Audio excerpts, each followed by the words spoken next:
ఎంతో కాలంగా నిజంగా మళ్ళీ ఆయనతో పనిచేయటం, ఆ సినిమా రిజల్ట్ మీ ద్వారా ఇవాళ తెలుసుకోవటం, ఈ రోజున సక్సెస్ మీట్ చేయటం. ఈ సక్సెస్ మీటు మేము ఇళయరాజా గారిని స్వామి అని పిలిచేవాళ్ళం అప్పట్లో. ఆయన వైట్ అండ్ వైట్ వేసుకుని ఎప్పుడు పొద్దున్న నిద్ర లేచిన దగ్గర నుంచి ఆయన ఎన్నింటికి పడుకుంటారో నాకు తెలియదు, కానీ అన్నింటి వరకు ఆయనకి సంగీతం తప్ప మరొకటి తెలియదు. అందుకని స్వామి అని పిలిచేవాళ్ళం మేము. అంటే నేను చెప్తుంది లేడీస్ టైలర్ ప్రేమించి పెళ్ళాడు ఆ టైంలో స్వామి అని పిలిచేవాళ్ళం. ఆయనకి హృదయపూర్వక జన్మదిన శుభాకాంక్షలు. Happy birthday sir. స్వామి వణకం, వందనం, నమస్కారం, పాద నమస్కారం. ఆయన మొన్న ఇంటర్వ్యూలోనే మీరు అందరూ చూశారుగా, వీడు మావాడే. ఆయన లేడీస్ టైలర్ డబుల్ పాజిటివ్ చూసి ఫస్ట్ ఊరే అని పిలిచాడు ఆయన నన్ను. అంటే అది ప్రేమ. ఈ మధ్య కొన్ని ఫంక్షన్లు గబుక్కుని నేను మాట్లాడుతుంటే కూడా దాన్ని రాంగ్గా అర్థం చేసుకుంటున్నారు. మీ కర్మ, అది మీ సంస్కారం మీద ఆధారపడి ఉంది, నేనేం చేయలేను. ఒకవేళ తప్పుగా అర్థం చేసుకున్నట్టయితే మీ సంస్కారం. నేనైతే ఇట్లాగే ఉంటా, సరదాగా ఉంటా ఎవరితో. ఇప్పుడు ఇళయరాజా గారితో ఆ రోజున మీటింగ్ ఎంత బాగా జరిగింది మనకి. ఈ సినిమా గురించి నిజంగానే మా పవన్ చెప్పినట్టు, రూపేష్ చెప్పినట్టు, మీరు భుజాల మీద వేసుకుని నిజంగా హ్యాట్స్ ఆఫ్. నేను ఎప్పుడు మీడియాని పిలవను, నా ఫ్యామిలీ అని అనుకుంటూ ఉంటాను. మీ అందరికీ తెలుసు ఆ విషయం. నేను ఎప్పుడు ఫ్యామిలీ మెంబర్, నన్ను మీరందరూ అన్నయ్య అని పిలవటమే నాకు జన్మధన్యం, నా అదృష్టం. Thank you. ఎందుకనంటే అలాగే మీరు నాతో ఉన్నారు.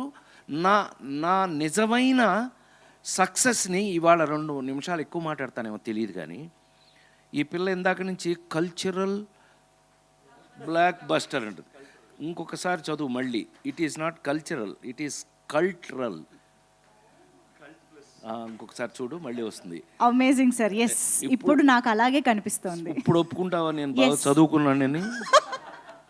ఇంజనీరింగ్ ఫస్ట్ క్లాస్ సురేష్ గురై, నేను ఇంజనీరింగ్ ఫస్ట్ అన్నయ్య అంటే సరదాకి. ఈ సరదానే ఈ మధ్యన కొన్ని చోట్ల ఏదో అదెవరో నేను ఇంట్రడ్యూస్ని హీరోయిన్, నేను తెచ్చుకొచ్చిన యాక్టర్ని ఏదో నేను సరదాగా మాట్లాడుకుంటే ఇది వేరేలాగా అర్థం చేసుకుంటున్నట్టున్నారు. మీ కర్మ, నేనేం చేయలేను. నేను అలాగే ఉంటాను, ఎందుకంటే అన్నయ్యను కాబట్టి ఇంట్లో.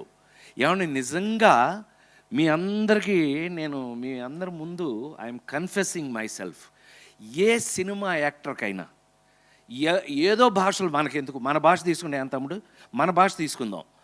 ఒక పెళ్లి దగ్గర నుంచి పెళ్లి దగ్గర నుంచి షష్ఠి పూర్తి వరకు కూడా, పెళ్లి పుస్తకం నుంచి షష్ఠి పూర్తి వరకు, పెళ్లి పుస్తకంలో పాట, షష్ఠి పూర్తిలో పాట, ఈ జర్నీ ఒక నటుడికి సక్సెస్ఫుల్గా ఉంటుందా? ఉంది. నేనే. Thank you so much. కరెక్ట్గా మేమందరం ఫీల్ అవుతున్నట్టే మేమేం చేశాము, ఏం తీసాము, దాన్ని ఈ రోజున ధైర్యంగా మైక్ ముందు నుంచుకుని, ఏమై ఈ మైక్ పుచ్చుకొని మీ ముందు ఇవాళ నిలబడగలిగాము అని అంటే అది కారణం మీరే. మీరు చూడటం వల్ల, మీరు ఇందాక ఇప్పుడు వీళ్ళు సినిమా తీయటం వరకు ఒకలాగా తిన్నారు నన్ను. ఇప్పుడేంటి తెలుసండి, వీళ్ళందరూ అన్నయ్య ఆ సీన్లో నువ్వు ఆ డైలాగ్ చెప్పినప్పుడు ఒక ముసలాయన నిలబడిపోయి కళ్ళమిడి పెట్టేసుకుని చప్పట్లు కొట్టేస్తున్నాడు అన్నయ్య. రావాలి, అలా వస్తేనే మనం సక్సెస్ఫుల్ కింద లెక్క, లేకపోతే మనం ఫెయిల్యూరు, అంతే కదా. మనం అలా జరిగింది థియేటర్లో ఇవాళ కాబట్టి వీళ్ళందరూ అల్లరి చేసి పారేస్తారు ఆ కాలనీలో. గోల మామూలు గోల కాదు, వీళ్ళ గోల కాదు. అయితే మరి ఇవాళ మీరందరూ చూసి జనరల్గా ఏమన్నారు, కల్ట్ ఫిల్ము అని అంటే ఏమనుకుంటున్నారు మీరు? పెళ్లి పుస్తకం దగ్గర నుంచి షష్ఠి పూర్తి వరకు రాజేంద్ర ప్రసాద్ గారు మొత్తం అంతా మన ట్రెడిషనల్ గురించే చెప్తాడండి. మనకి ఇంట్లో పెద్దాళ్ళు చెప్పే సోది మళ్ళీ ఈయన చెప్పే సోది చాలా పొరపాటు.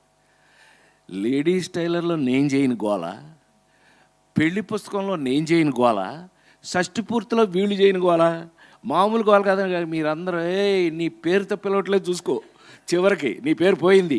అదే ఒక యాక్టర్ యొక్క గొప్పతనం. ఆ నలుగురు సినిమా చూసి చైతన్య, ఆ నలుగురు సినిమా చూసి నన్ను రాజేంద్ర ప్రసాద్ అని ఎవడన్నాడు? రఘురామనే అన్నారు. కారణం